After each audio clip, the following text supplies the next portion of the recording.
Mark, just talk us through that move. Both of us have views on it, and I hope that if we did it again, obviously I don't think I would do a massive amount different from my side. I think that I was just holding the central line and making it as difficult as I could for him in the next braking, which is natural, obviously. But then when he come back to the right quite quickly, at that point I was expecting it a bit later, and it happened quite fast, and boom. Well, this was the most dramatic moment of the race then. Sebastian Vettel looking to overtake the race leader, Mark Webber. You can see there he pulled alongside the Aussie. Then there was contact. Sebastian Vettel out of the race. Mark Webber knocked down to third place. The big question straight away was who was to blame? Well, we heard from Sebastian Vettel straight after the race. I'm not the kind of guy that, gives one or that pushes all the fault to one guy. We are a team in the end of the day, so we have to respect that fact. Unfortunately, now my race is over. I think, it's important points for myself, for the team, for all of us, so not the best case.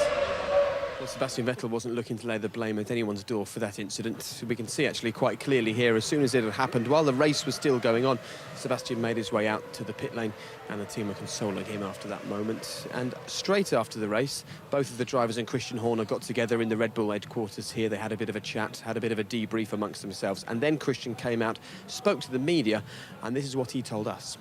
So Christian, I know we spoke to you earlier on, and at that point you hadn't spoken to the drivers.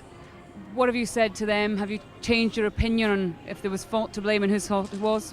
We now have all the facts. I mean, the fact was Mark had changed down in it a fuel-saving mode, which cost a little bit of performance on the straight, which also explains how Sebastian got a very clear run on him.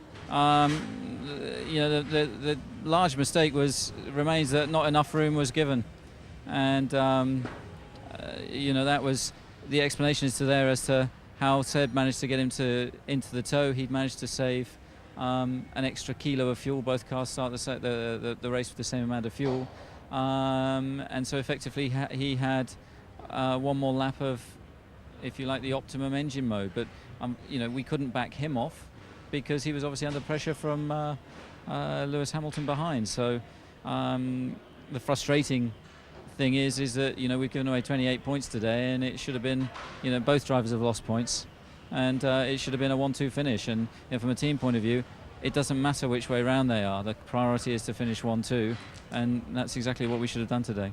And in terms of the contact, that was Sebastian should have given Mark more room.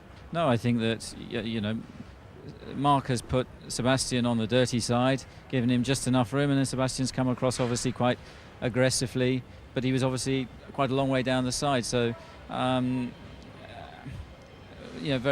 very, very frustrating.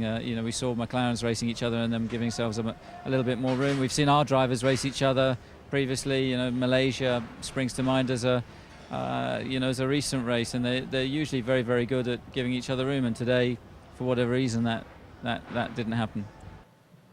Well, those are the thoughts of Christian Horner. Let's now hear from Eddie Jordan and get his reaction to that. And first of all, Eddie, it looks like really, OK, talking about blaming the drivers, but Red Bull, by asking Mark to ease off on the engine, have created this situation. Absolutely, but first, Christian Horner has changed his tune. It's not the same interview as he did earlier on. Something has happened. I think the focus within this team has changed. It's changed from Mark Webber to Sebastian Vettel. We were always suspicious about this. I remember when Mark won the race a couple of races ago, I asked him, did the wrong man win the race? And he kind of got his way through that. I am very suspicious about this interview. I don't like it. Mark Webber did not need to move off that position.